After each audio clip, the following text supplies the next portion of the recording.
Hello students, good morning. Chapter 11 biology, biotechnology, process and application, ये chapter हम पढ़ रहे हैं। देखिए, ये जो टॉपिक मैंने अभी ओपन करा है पेज नंबर 11 का, vector for cloning genes in plants and animals. Okay, इससे पहले का मैं आपको सब कुछ समझा चुकी हूँ। कुछ भी समझ में नहीं आए तो ये नोट्स नोट डाउन करके मुझे बताइएगा कि आपको क्या समझ में नहीं आया। ओके, इसके आगे का मैं भी समझा रही हूँ, वीडियो देखिएगा। पूरा वीडियो देखकर मुझे क्वेश्चन करिएगा कि आपको क्या समझ में नहीं आया, वो पूछ लीजिएगा। और अगर समझ में आ गया है तो यस मैम समझ में आ गया टाइप कर दीजिएगा, ठीक है।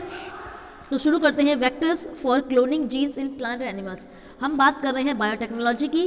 बायोटेक्नोलॉजी का मतलब होता है कैसे हम बायोलॉजी को यूज़ करेंगे जेनेटिक इंजीनियरिंग करने के लिए, ह्यूमन बेनिफिट्स को लेने के लिए, अपने डिजायर्ड थिंग्स को ऑब्टेन करने के लिए हम कैसे जीन्स को यूज़ करेंगे, ठीक है। हमने इसमें RDNA बनाना देखा कि हम एक तो होस्ट लेंगे और एक हम डिजायर्ड DNA लेंगे, दोनों को हम पहले तोड़ेंगे, डीएनएस को टुकड़े करेंगे, फ्रेगमेंट्स करेंगे रेस्ट्रिक्शन की हेल्प से, फिर दोनों डीएनएस को जोड़ देंगे लाइगेज की हेल्प से और हमारे पास बन जाएगा RDNA, रिकॉम्बिनेंट DNA बन जाएगा। इसको बनाने की जो टेक्निक होती है उसे कहते हैं RDNA टेक्नोलॉजी। अब इस RDNA को हम होस्ट में जहाँ इसकी ज़रूरत है वहाँ इम्प्लीमेंट करवाएंगे, डलवाएंगे और फर्दर क्या करेंगे, हम जो हमें इससे प्रॉफिट चाहिए था वो लेंगे। तो देखो, अब हम क्या पढ़ेंगे, कैसे ये चीज़ हम प्लांट्स में करते हैं और कैसे हम एनिमल्स में करते हैं। पहले बात करते हैं प्लांट्स की। प्लांट्स में वेक्टर के लिए हम यूज़ करते हैं एग्रोबैक्टीरियम टूम्फेशियंस, एक पैथोजन है उसको।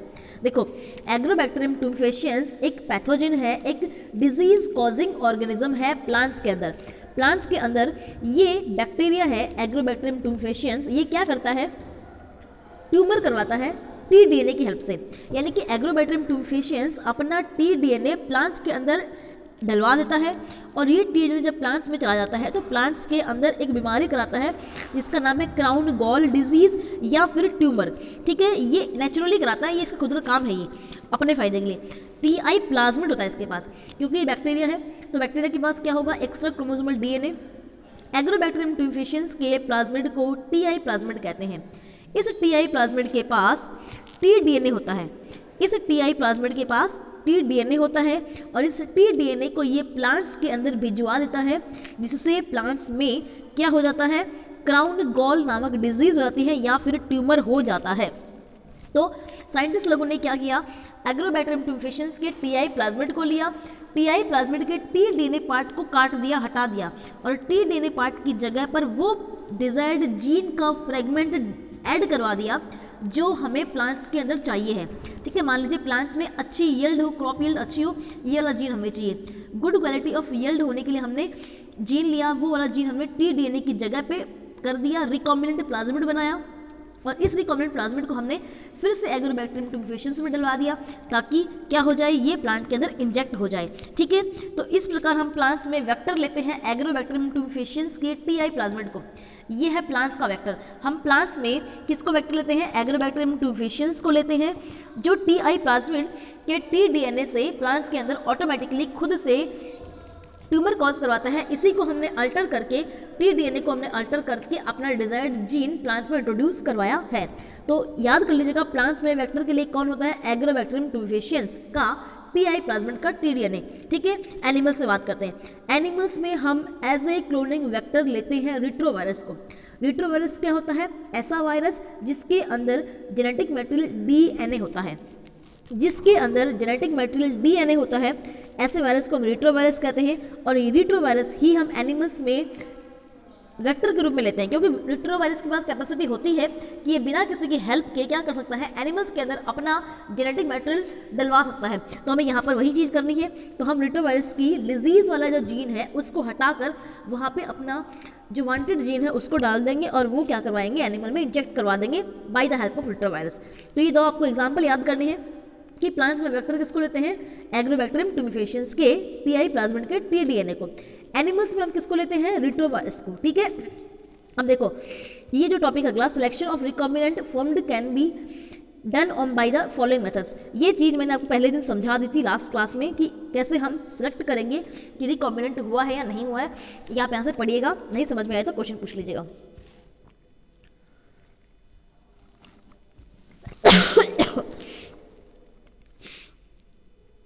इसके बाद देखो, अब हम बात करते हैं कॉम्पिटिटिव होस्ट की। किसकी बात करते हैं? कॉम्पिटिटेंट होस्ट की, कि कौन सा होस्ट है जिस होस्ट के अंदर हमें डलवाना है उसमें हम कैसे डलवाएंगे। ठीक है, तो जहाँ पे हमें डिजायर्ड जीन की नीड है उसके अंदर जब हम इसको डलवाएंगे तो कैसे डलवाएंगे। 3 मेथड होते हैं इसके लिए हमारे पास। ठीक है, पहला है केमिकल मेथड, दूसरा फिजिकल मेथड एंड तीसरा disarmed pathogen vector. Chemical method में हम क्या करते हैं? केमिकल मेथड में हम जो सेल है, जो होस्ट सेल है जिसके अंदर हमें आरडीएनए को एंटर करवाना है, उसको हम डाइवेलेंट कटायन से या फिर कैल्शियम आयंस से क्या करेंगे, उसकी कंसंट्रेशन में रखेंगे, कैल्शियम आयन की कंसंट्रेशन में रखेंगे या फिर इसे ट्रीट करवाएंगे। तो जैसे हम इनसे आयन से या कटायन से ट्रीट करवाएंगे, हम क्या देखेंगे, सेल वाल जो है वो पोरस हो जाएगी, सेल वाल में छेद हो जाएंगे और इन जो पोरस पोर्स हो जाएंगे, इन पोर्स से होते हुए आरडीएनए एंटर कर जाएगा। एक तो ये मेथड है। दूसरा हम क्या कर सकते हैं, दूसरा हम इसके साथ साथ हम दूसरा मेथड ये कर सकते हैं कि जो होस्ट सेल है उस होस्ट सेल को हम हीट शॉक ट्रीटमेंट देंगे। क्या करेंगे? हीट शॉक ट्रीटमेंट देंगे, मतलब एक बार उसको 42 डिग्री सेल्सियस टेम्परेचर में रखेंगे, फिर उसको आइस में रखेंगे, फिर उसको टेम्परेचर देंगे, फिर आइस में रखेंगे, फिर टेम्परेचर देंगे, यानी कि बार बार उसको heat and cold, heat and cold, heat and cold temperature पर रखेंगे। तो ऐसे क्या होगा, सेल जो है अपने आप को चेंज करेगी और जब सेल अपने आप को चेंज करेगी कंडीशंस के अकॉर्डिंग, तो मौका पाकर जो आरडीएनए है वो एंटर कर जाएगा सेल के अंदर। हमें यही चीज़ चाहिए होती है। ठीक है, केमिकल मेथड में हम 2 चीज़ें कर सकते हैं। एक तो हम कैल्शियम से या डाइवेलेंट कटायन से सेल वाल को ट्रीट करेंगे जिससे सेल वाल पोरस हो जाएगी और एंट्री हो जाएगी आरडीएनए के अंदर, या फिर दूसरा हम मेथड करेंगे कि हम हीट शॉक ट्रीटमेंट देंगे होस्ट सेल को और host cell heat shock treatment की वजह से क्या करेगी, उस आरडीएनए को ऑब्टेन कर लेगी, अंदर ले लेगी। ये था केमिकल मेथड। दूसरा है फिजिकल मेथड। फिजिकल मेथड में हम 2 मेथड यूज़ कर सकते हैं। पहला है माइक्रो इंजेक्शन। फिजिकल मेथड मतलब हम अपने हैंड्स का या फिर फिजिकल चीज़ों का यूज़ करेंगे। तो पहला है माइक्रो इंजेक्शन। जैसे इंजेक्शन में दवाई डालकर हम इंजेक्ट करते हैं बॉडी के अंदर, वैसे यहाँ पर हम इंजेक्शन के अंदर आरडीएनए को डालेंगे। ठीक है, और वो आरडीएनए का इंजेक्शन हम डायरेक्ट न्यूक्लियस में कर देंगे, यानी कि सेल को पकड़ेंगे। ये सब माइक्रो वर्क है, इसलिए इसमें हमने माइक्रो इंजेक्शन का यूज़ किया है। तो माइक्रो इंजेक्शन में हम क्या करेंगे, आरडीएनए को डायरेक्टली इंजेक्ट कर देंगे न्यूक्लियस के अंदर होस्ट सेल के। ठीक है, तो माइक्रो इंजेक्शन समझ में आ गया आपको। अगला है बायोलिस्टिक और जीन गन मेथड, यानी कि हम क्या करेंगे, जीन गन लेंगे। जैसे गन में बुलेट होती हैं और बुलेट्स क्या करती हैं, स्पीड के साथ फायर करते हैं, जब शूट करते हैं तो स्पीड के साथ वो जाती हैं और जहां उनको जाना होता है वहां पर वो जाके तुरंत टकरा जाती हैं ना, अपना एम पॉइंट को अचीव कर लेती हैं। वैसे ही हम यहाँ पर जीन गन लेंगे। यहाँ पे हम जीन गन में बुलेट की जगह क्या लेंगे, बुलेट की जगह हम यहाँ पे गोल्ड के पार्टिकल्स, टंगस्टन के पार्टिकल्स और अपना आरडीएनए लेंगे। ठीक है, इन तीनों को कॉम्बिनेशन बनाएंगे, एक कॉम्बिनेशन बनाएंगे और इन तीनों के कॉम्बिनेशन से बुलेट बनाएंगे। Gold particles, tungsten particles and अपना आरडीएनए पार्टिकल्स को कंबाइन करेंगे और एक बुलेट बना देंगे। और ये बुलेट हम जीन गन की हेल्प से क्या करेंगे, शूट करवाएंगे। जब हम शूट करवाएंगे तो इसकी वेलोसिटी इतनी होगी, इसकी एक्सेलरेशन स्पीड इतनी होगी कि ये क्या करेगा, सेल के अंदर डायरेक्टली तुरंत जाके एंटर करेगा और सेल जहां होस्ट सेल है उस होस्ट सेल के न्यूक्लियस के अंदर अपना आरडीएनए डलवा देगा। ठीक है, इसके बाद तीसरा है डिसआर्म्ड पैथोजन वेक्टर। इसमें हम डिसआर्म्ड पैथोजन वेक्टर में हम क्या करेंगे, हम गामा डीएनए को लेंगे। ये गामा डीएनए कौन है, गामा डीएनए वही है जो हमने इस चैप्टर में अब तक पढ़ा है, वेक्टर्स। प्लांट्स के लिए तो हम कौन सा वेक्टर लेंगे, एग्रोबैक्टीरियम ट्यूबिफेशियंस, एंड एनिमल्स के लिए हम कौन सा वेक्टर लेंगे, रिट्रोवायरस। तो इन दोनों को हम लेंगे और ये दोनों से हम क्या करेंगे, पैथोजन हेल्प, इनकी पैथोजन की हेल्प से प्लांट के अंदर या एनिमल के अंदर अपना आरडीएनए ट्रांसफर करवा देंगे। ठीक है, उसके बाद है process of recombinant DNA technology. मैंने आपको पहले बता दिए हैं, फिर भी मैं अगेन शॉर्ट में बता रही हूँ कि कैसे हम आरडीएनए टेक्नोलॉजी में स्टेप्स लेंगे, प्रोसेस करेंगे। पहला प्रोसेस हमने बताया था आइसोलेशन ऑफ डीएनए। डीएनए को आइसोलेट करेंगे, डीएनए को निकाल लीजिए। डीएनए को निकालने के लिए सेल वाल तोड़ेंगे पहले, फिर सेल मेम्ब्रेन तोड़ेंगे, फिर न्यूक्लियर मेम्ब्रेन तोड़ेंगे और डीएनए को इंटैक्ट जो डीएनए था आपको वो ले लेंगे। डीएनए लेने के बाद हम डीएनए को क्या करेंगे, डीएनए को कट करेंगे, क्योंकि इतना बड़ा डीएनए हमें नहीं चाहिए। डीएनए का स्पेसिफिक साइट जहाँ पे वो जीन है वही चाहिए, तो हम उसको लेंगे, डीएनए के साइट को लेंगे, कट करके रेस्ट्रिक्शन एंजाइम से कट करेंगे। ठीक है, उसके बाद सॉरी उसके बाद डीएनए को आइसोलेट कर लेंगे। ठीक है, आइसोलेट करने हमने डीएनए को कट करके जो डीएनए का फ्रेगमेंट था उसको आइसोलेट कर लेंगे। आइसोलेशन के लिए मैंने आपको बताया है जेल इलेक्ट्रोफोरेसिस मेथड यूज़ करेंगे, जिससे हम डीएनए के सेगमेंट्स, जो फ्रेगमेंट्स हैं, फ्रेगमेंट वाइज वो साइज वाइज आ जाएंगे और उनको हम ऐड करते हैं। ठीक है, उसके बाद एम्प्लीफिकेशन करेंगे। जो हमने डिजायर्ड डीएनए लिया है उतने से एक पीस से तो हमारा काम नहीं चलेगा, इसलिए हम क्या करेंगे, उस डीएनए के बहुत सारे पीसेस लेंगे, बहुत सारी कॉपीज करवाएंगे। उसको यूज़ करने से पहले हम उसे बहुत सारे कॉपीज़ करवाएंगे, और नंबर ऑफ कॉपीज़ को करवाना बढ़वाना इज कॉल्ड एम्पलीफिकेशन। एम्पलीफिकेशन के लिए हम यहाँ पर एक नया टेक्निक, नई चीज़ पढ़ेंगे, दैट इज पीसीआर। ठीक है, पीसीआर को एक अलग से हेडिंग लगा के आप लिखेंगे। वेरी इंपॉर्टेंट टॉपिक है पीसीआर, बोर्ड एग्जाम से पूछा जाता है कि पीसीआर क्या होता है, कैसे होता है और कैसे इसके स्टेप्स हैं। तो अब आप हेडिंग लगाएंगे पीसीआर। पीसीआर मतलब पॉलीमरेज चेन रिएक्शन। ये इन विट्रो टेक्निक है। ठीक है, इन विट्रो टेक्निक मतलब कि आर्टिफिशियली हम लैब में कराते हैं इस टेक्निक को। और ये टेक्निक क्या किस लिए होती है? डिजायर्ड डीएनए फ्रेगमेंट को एम्पलीफाई करने के लिए। डीएनए जो डिजायर्ड है उसकी नंबर ऑफ कॉपीज बनाने के लिए, बहुत सारी कॉपीज बनाने के लिए। जैसे कि फोटोकॉपी मशीन होती है, फोटोकॉपी कर देती है हमें बहुत सारी, वैसे ही पीसीआर एक मशीन होती है जो उस डीएनए की बहुत सारी फोटोज हमें दे देगी, बहुत सारी कॉपीज हमें दे देगी। ठीक है, सबसे पहले इस टेक्निक को कैरी मुलिस ने बताया था 1985 में, और इन्हें इसके लिए नोबेल प्राइज भी दिया हुआ है। ठीक है, तो यानी कि पीसीआर टेक्निक को किसने बताया? कैरी मुलिस ने बताया। कैरी मुलिस ने पीसीआर में क्या बताया? देखिए, पीसीआर एक ऐसी टेक्निक है जो एम्पलीफाई करती है डीएनए के फ्रेगमेंट को। ठीक है, रिक्वायरमेंट्स क्या क्या जरूरत है पीसीआर में? हमें सबसे पहले चाहिए डीएनए टेम्पलेट। डीएनए टेम्पलेट मतलब वो डीएनए जिसकी हमें कॉपी करवानी है, ऑब्वियसली वो तो चाहिए ही, अगर वो ना होगा तो कहाँ से कॉपी होगी? तो डीएनए टेम्पलेट मतलब वो डीएनए का पार्ट जिसकी हमें कॉपी करवानी है वो चाहिए। फिर हमें चाहिए प्राइमर। क्या चाहिए? हमें प्राइमर चाहिए। प्राइमर सेम वही है, ये प्राइमर जो हमने रेप्लिकेशन प्रोसेस में पढ़ा था। स्मॉल ओलिगोन्यूक्लियोटाइड सीक्वेंस होती है ये प्राइमर। डीएनए की एक सीक्वेंस होती है, या फिर आप कह सकते हो आरएनए की भी होती है। डीएनए की एक सीक्वेंस होती है प्राइमर, जिसमें 10 से 8 न्यूक्लियोटाइड होते हैं, और ये प्राइमर की सीक्वेंस हमें पता होती है। इस प्राइमर को हम यूज़ करेंगे, और इस प्राइमर से हम क्या करेंगे? अब जो डीएनए अपने पास था उस डीएनए के ऊपर इसको जहाँ जैसे रेप्लिकेशन में हमने प्राइमर को यूज़ किया था सेम पहले, वैसे ही यहाँ पे हम प्राइमर को यूज़ करेंगे। इसके बाद हमें चाहिए एंजाइम। तो 2 एंजाइम हैं। पहला है Taq polymerase, very important enzyme है। 1 वर्ड क्वेश्चन भी इस पे आ जाता है, छोटे क्वेश्चन भी बनते हैं इस पे कि टैक पॉलीमरेज एंजाइम कहाँ काम आता है, क्यों काम आता है, और क्या इसकी गुडनेस है, क्या इसकी क्वालिटी है कि हम टैक पॉलीमरेज एंजाइम को यूज़ करते हैं। तो Taq polymerase enzyme thermos aquaticus bacteria से लिया गया है। ठीक है, थर्मस एक्वाटिकस उस बैक्टीरिया का साइंटिफिक नेम है जिससे हमने टैक पॉलीमरेज एंजाइम लिया है। ये टैग पॉलीमरेज एंजाइम की खासियत ये है कि ये थर्मोस्टेबल है। थर्मोस्टेबल मतलब ये हाई डिग्री ऑफ टेम्परेचर पे भी काम कर सकता है। इसके पास रेजिस्टेंसी होती है टेम्परेचर के लिए। ये बहुत सारा टेम्परेचर दे देंगे तो भी कुछ बिगड़ेगा नहीं इसका, ये काम करता रहेगा। वैसे नॉर्मली हर एंजाइम एक ऑप्टिमम टेम्परेचर तक ही काम करता है, उसके बाद काम नहीं करता है और रोक देता है अपने काम को। ठीक है, लेकिन जो टैग पॉलीमरेज है वो 95 डिग्री सेल्सियस टेम्परेचर तक भी काम कर लेता है, इसको कोई नुकसान नहीं पहुंचता टेम्परेचर का, इसलिए हम इस एंजाइम को यहाँ यूज़ करते हैं। दूसरा है वेंट पॉलीमरेज, ये भी सेम ऐसा ही है। ठीक है, इसके बाद हमें चाहिए न्यूक्लियोटाइड बेसिस, क्योंकि हमें डीएनए के ऊपर डीएनए की कॉपी बनवानी है। तो डीएनए की कॉपी बनवाने के लिए जैसे हमको फोटो कॉपी करवाने के लिए इंक चाहिए, ठीक है, तो यहाँ पर भी हमें क्या चाहिए? न्यूक्लियोटाइड बेसिस चाहिए नया डीएनए बनाने के लिए। ओके, अब हम बात करते हैं स्टेप्स की। पीसीआर में कितने स्टेप होते हैं? पीसीआर में 3 स्टेप होते हैं। तो पीसीआर पॉलीमरेज चेन रिएक्शन जो एम्पलीफिकेशन का मेथड है, एम्पलीफिकेशन का प्रोसेस है, इसमें 3 स्टेप होते हैं। पहला स्टेप डीनेचुरेशन, दूसरा एनिलिंग, तीसरा एक्सटेंशन। पहला स्टेप है डीनेचुरेशन। डीनेचुरेशन मतलब तोड़ देना। जो डबल स्ट्रैंड डीएनए फ्रेगमेंट हमारे पास है उस डबल स्ट्रैंड डीएनए फ्रेगमेंट को बीच में से तोड़ देना।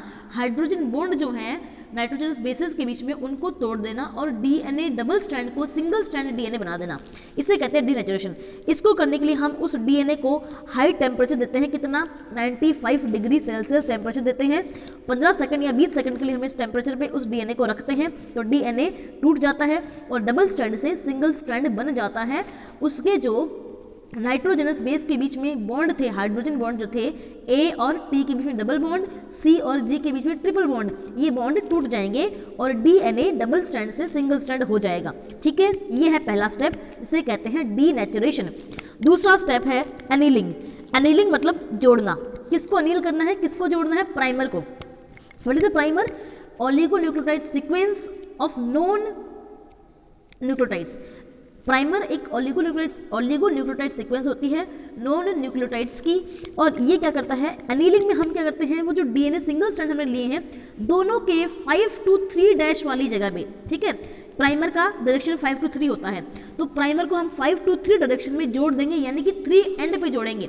जो हमने स्ट्रैंड लिया है उस स्ट्रैंड का जो 3 एंड होगा उस 3 एंड पे हम प्राइमर जोड़ देंगे। ठीक है, और प्राइमर का जोड़ने का डायरेक्शन होगा 5 to 3। ये प्राइमर जोड़ने का काम सेम वैसा का वैसा है जो इनिशिएशन ऑफ रेप्लिकेशन में हमने किया था। यहाँ से समझ में नहीं आता है तो रेप्लिकेशन चैप्टर 6 नंबर खोलिएगा, उसमें जो मैंने आपको इनिशिएशन समझाया था सेम वहाँ पर जो प्राइमर का काम था, जैसे हम प्राइमर को ऐड कर रहे थे सेम वैसे ही हम यहाँ पर भी प्राइमर को ऐड करेंगे। इस प्राइमर को ऐड करने को कहते हैं अनिलिंग, और ये फर्स्ट स्टेप होता है इनिशिएशन के रेप्लिकेशन को इनिशिएशन करने के लिए। ये था सेकंड स्टेप हमारा पीसीआर का। पहला स्टेप था dsDNA को ssDNA कर लो। दूसरा स्टेप है दोनों ssDNA के ऊपर प्राइमर जोड़ दो, तो 2 ssDNA तो 2 प्राइमर हमने ऐड करा दिए, अनिल करा दिए। तीसरा स्टेप है एक्सटेंशन मतलब बढ़ना, आगे बढ़ाना मतलब उसको एक्सटेंड करना, ठीक है। किसको एक्सटेंड करना है यहाँ पे हमें? प्राइमर को।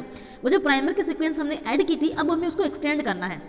देखिए एक्सटेंड करने के लिए हम क्या करेंगे, डीएनए पॉलीमरेज को एक्सटेंड करेंगे प्राइमर लगाकर, और प्राइमर के बाद हम न्यूक्लियोटाइड्स को लाएंगे और उस प्राइमर के ऊपर ऐड करते जाएंगे, ठीक है। तो इस प्रकार हमारे पास देखें, आपने देखा डबल स्ट्रैंड डीएनए को हमने सिंगल स्ट्रैंड में तोड़ दिया, सिंगल स्ट्रैंड के ऊपर हमने प्राइमर जोड़ दिया और प्राइमर को हम एक्सटेंड करवा देंगे, तो हमारे पास जो एक स्ट्रैंड से हमें क्या 2 स्ट्रैंड मिल जाएंगे।